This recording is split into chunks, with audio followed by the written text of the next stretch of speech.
I just found my newest favorite place in Athens. It's an incredible neighborhood with a lot of great nightlife, but better yet, really good street photography. So let me give you a little hint. A lot of people say, Mark, I'm a little bit nervous to do street photography, especially at night.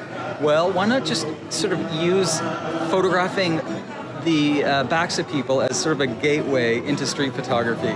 You know, it may not be as effective, but it really helps you understand composition and gets you over that little hurdle of photographing people that you don't really know.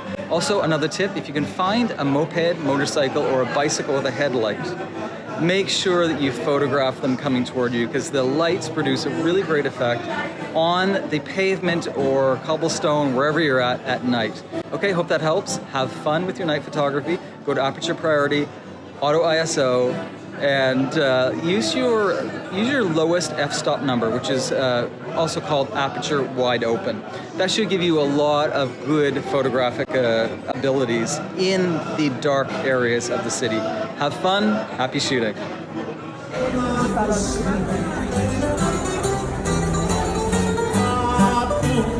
O chegando da areia, é uma bolsa